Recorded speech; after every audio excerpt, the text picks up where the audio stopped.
Buenos días, mi nombre es Elizabeth Sáenz. A mí me tocó la pregunta 7 del capítulo 7 del texto de Amengual.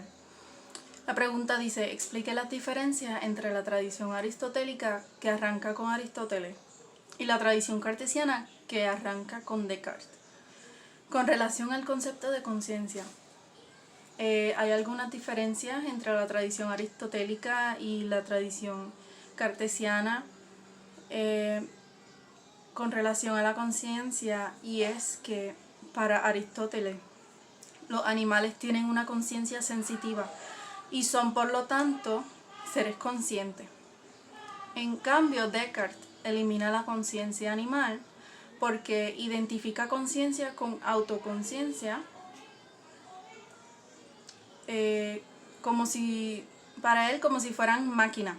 De esta manera, Descartes introduce la concepción de la mente como un dominio oculto y privado. También Aristóteles pensaba que la mente era esencialmente la facultad que distingue a los seres humanos de los otros animales. Descartes señala que la mente es la conciencia, no la inteligencia o la racionalidad. Otro ejemplo de estas diferencias es que Aristóteles considera el intelecto como la mente por excelencia y la imaginación y los sentidos internos no forman parte de la mente. En cambio, Descartes piensa lo opuesto. Él piensa que la imaginación y las sensaciones o el ejercicio de los sentidos sí forman parte de la mente. Gracias.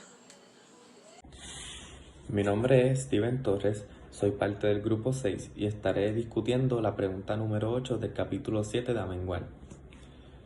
La insuficiencia o inadecuación teórica de la tradición cartesiana para el explicar de la mente humana ha dado paso a numerosos intentos de superar y suplantar dicha tradición. Explique los siguientes intentos nombrados por Amengual. Número 1. El conductismo. Fue el primer intento de superar el dualismo. El conductismo llegó a transformar la psicología, convirtiéndola exclusivamente en una ciencia de la conducta, donde el alma o la mente era un pseudoproblema. Número 2. La teoría de la identidad.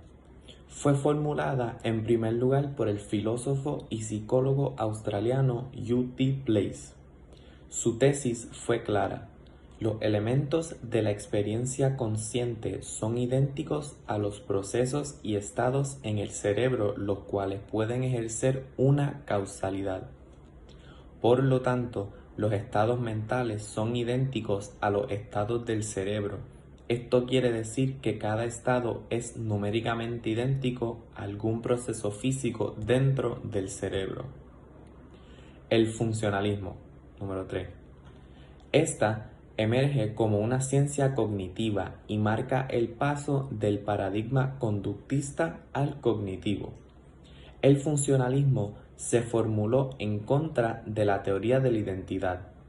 Esta rechaza la identificación material de fenómenos mentales y cerebrales, pero a la vez rechaza el dualismo y el conductismo. Defiende una cierta identidad viendo que los estados mentales son entidades físicas. Número 4. El emergentismo.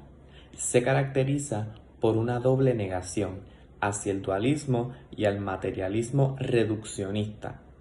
Lo mental constituye una parte de la realidad con propiedades cualitativamente diferentes e irreductibles a lo físico.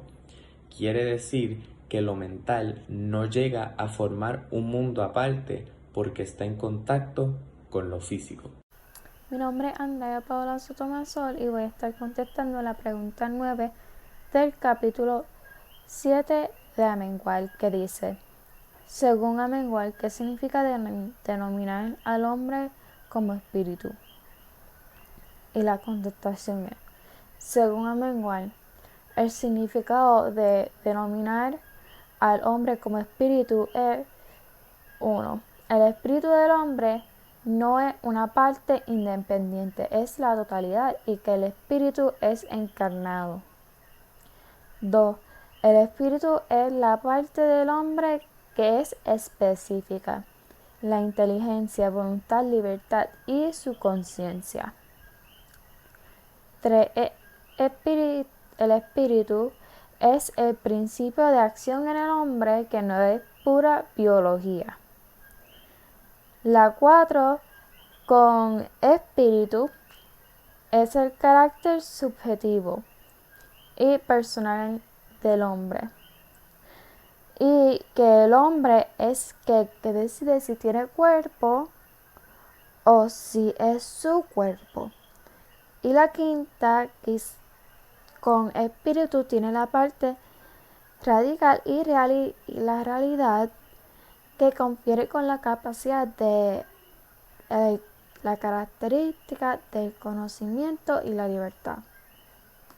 Mi nombre es Aleliane Belegastoa y voy a estar respondiendo a la pregunta número 1. ¿Qué fue el Deep Blue de IBM y cuál fue su propósito?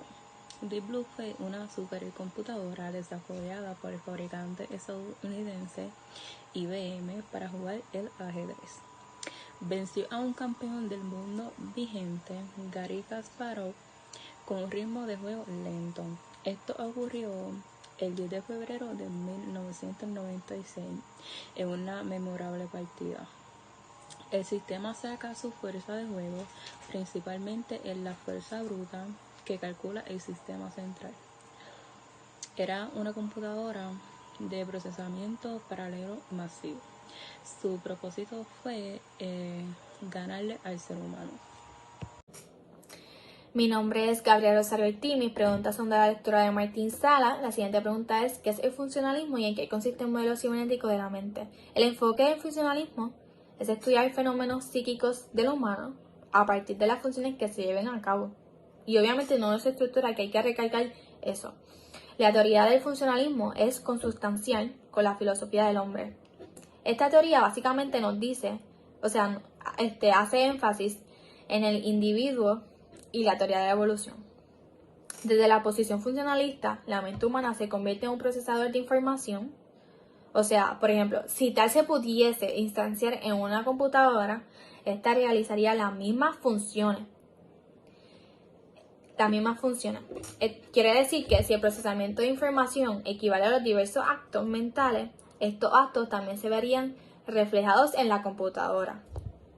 Esto básicamente nos dice que el ser humano no es más que un resultado de la evolución listo para procesar esa información y reaccionar a medida que se procesa esa información.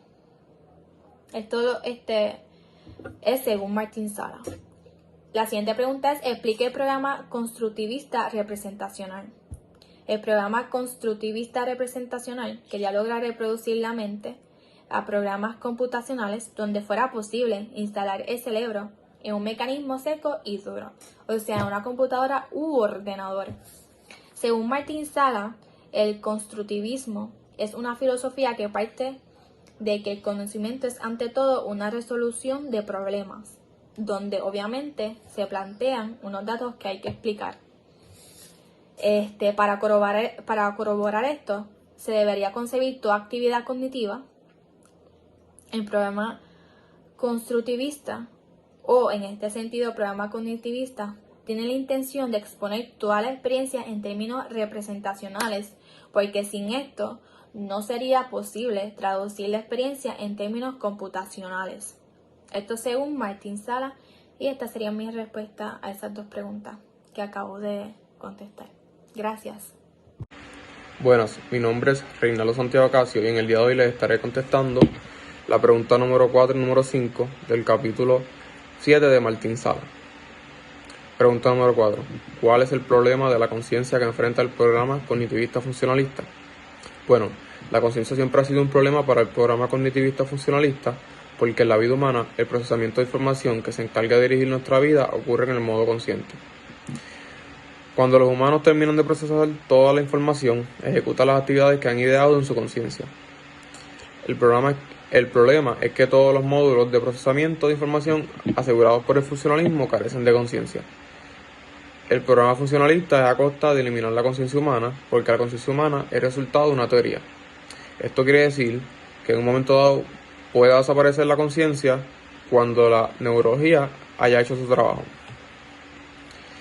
Pregunta número 5. ¿En qué consisten los 3 relatos sobre los límites del programa funcionalista? Número 1. La habitación de John Searle. Esta afirma que no se puede probar que una computadora tiene mente o comprensión. Las posiciones filosóficas del funcionalismo sostienen que la mente es vista como un sistema para procesar información mediante símbolos formales. Se dice que la computadora que se programa correctamente podría tener una mente en el mismo sentido que el ser humano. El relato de John Searle refuta completamente esto último mencionado.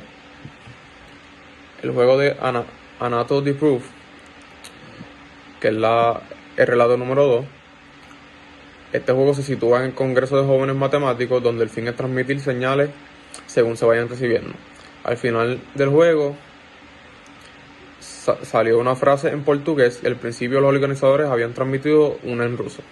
Así que la transmisión de señales logró traducir la frase. En aquel lugar nadie hablaba portugués, ni los organizadores entendían lo que había pasado ni entendían la frase. Esto quiere decir que solo se piensa en si hay alguien que recibe la señal y la interprete, y ya en ese momento somos conscientes. Relato número 3, El cuarto de Mary, de Frank Jackson. Este relato trata de contradecir la teoría de que todo conocimiento solo proviene del conocimiento físico. Establece que existen conocimientos que solo se pueden adquirir por medio de la experiencia consciente. Muchas gracias.